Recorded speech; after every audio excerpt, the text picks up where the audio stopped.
Hello, welcome back. Today is Thursday the 5th of November and I'm so excited to be bringing you my November plot tour. Over the last couple of weeks I've not really been down here much at all. We've been in lockdown, but also it's been such bad weather, and both of my allotments are at the very bottom of the slope, so it's still really squelchy in the ground. Today I had planned to come up the allotment to spend maybe 1 or 2 hours just digging the ground. I've still got the central bit of my allotment with my chickpeas and my soya beans. They need to come out and it needs to be, dug over and weeded, ready for either some more onions and garlic going in, or just to be fallow and covered for the winter really. But unfortunately it's just too wet to do that today. So what I have done is one of my raised beds on my no dig allotment, it completely got covered with couch grass last year, and things did grow in it. I got carrots from it, I got some turnips and bits and pieces, but as it just grew out of control, and I was only able to do 1 hour a day kind of gardening in the summer, which just meant I just watered everything really. It got, really out of control. So I've dug that over today. I can't believe how much couch grass was in there though.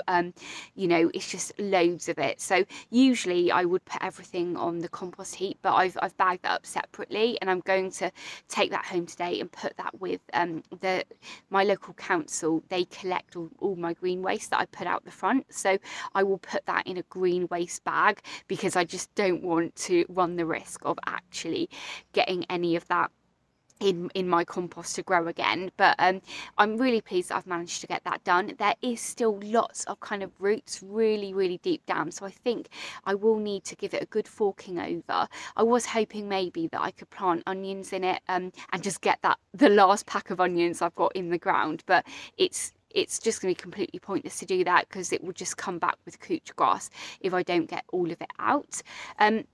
I also had a check on the polytunnel. I am so pleased. In the ground in the polytunnel I have some onions. They have all started to grow really nicely, and my carrots are looking absolutely beautiful. So I'm so pleased with that. And I think next year, if these grow really well, next year I'm going to do twice as many carrots, or maybe 4 times as many carrots. But that's pretty much all I've managed to get up to this morning. At home, we've had good weather for about 3 days now. So at home, I've spent a really good amount of time out the front of my house. I've got a really nice kind of front garden, but it's always been just completely overgrown since I've owned the house. And when I first moved into the house, I actually spent a lot of time with my mum digging it over and everything like that. And then we were having some work done at home, and because we were waiting on planning permission to come through, I just didn't do anything for about 1.5 years, and everything has just got completely overgrown again. And I think with a house, the first thing that you see when you come to somebody's house is their front garden, and it was completely overgrown. So I'm so pleased with how much I've managed to get done there as well. So that's so exciting, because I do know that with all of the flowers that I've sown, all the seeds that I've sown this autumn, like the lupins, rudbeckia, and aquilesias and stuff like that, they will all be ready to go into my front garden early spring. So that's so exciting. But anyway, enough of me talking. I'm going to show you how things are doing at my allotment, and yeah, it's quite exciting. Compared to last November, I think I am further behind, but now we've had our first frost, I really feel so energized to get everything ready and get some real good hard work done this autumn. So on my dig allotment, the first thing that I want to show you is my raised bed that has onions and garlic in. I am so pleased with how well they're growing. As you can see as well, it's so bright today, but unfortunately half of the bed now is in shade, but they are doing so well. And the garlic that I've got growing in here is actually saved garlic from last year, and you can see that it's a little bit further behind the growth of my onions that did go in on the same day.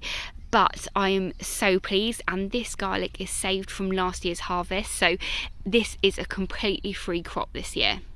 And the next bed that I want to show you is also got onions and garlic in. These were ones that my son grew, or that he actually planted them. So I'm so pleased to see that they're all coming up now. But you can see they are much further behind than the ones in the raised bed. But I've got them going all the way up to the top. Here's my rhubarb. As you can see, we've had our first frost now and it's knocked all of the stems right back now. So I need to pull all of those off and put them in the compost heap and give it a really nice mulch of either some manure or some compost for the winter, so it can kind of just get as much energy as it can for next year.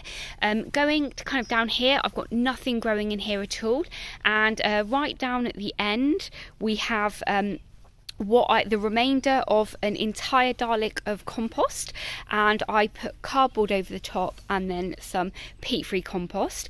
It does look like something's been digging in there, so it'd be interesting to know what that is, but I am hoping that that is going to be a really lovely area for growing something in next year. At the very back of my plot, I've got my perennial kale. That is doing so well. And as for the very middle bit of my allotment, I hadn't realised how much grass and how overgrown it was, to be honest, when I was thinking this morning about what I wanted to achieve here. But it won't take long to get the middle bit sorted, but I am going to leave it maybe a good few days because the ground is just so wet at the moment. On the whole, you know, I'm not doing too well this year really, but I'm really pleased with how much I've achieved so far, considering everything that we've had to deal with this year. So before I go home, I will give you a quick glance of what my no-dig allotment looks like. As you can see behind me, it is covered in couch grass. It needs a lot of work doing. I've got the raised bed here behind me that I've just dug over, and behind that, over there, is another area that I did dig over already. But this couch grass needs so much digging out, and actually the bed behind me that I've just dug out will actually need maybe another going over a couple of times. Honestly, this stuff is really bad. I could say that I'm actually you know, ashamed of it, but I'm not. I'm so pleased with how much that I've managed to achieve this year, considering my limited amount of time that I could get down to the allotment. Now the autumn has come, I can actually start really making, you know, inroads into this, because things are starting to slow down now. So that should give me a real good chance to be able to get lots of stuff done this year. But also, this allotment here is completely in shade. I mean, you can see how bright it is down there, but we are now, I don't know what the time is, hang on. Okay, it is 11:45, okay, 11:45 a.m. and you can see that it's covered in shade. So this is not a good allotment. So, you know, I've just got to do what I can, but I'm pleased with where we are at the moment, but I wanted to let you know what it looked like. So I am back home now, and I'm just here on my patio garden. I am about to put away all of my autumn sown flower seeds that I started back in late August, I think it was now. They're doing really well, but because we've had a bit of nice weather and it's been quite sunny, I thought I would let them sunbathe all day, but it's got a bit darker now, so it's time for them to go to bed. But I'm going to leave the video here. Thank you so much for watching my video today. If this is the first time you're watching one of my videos, please do hit that subscribe button and ring the bell to be notified of all of my latest videos. YouTube have some videos up here on the screen that they think you'll like, so please go ahead and watch those, and I will catch up with you in the next episode. Bye.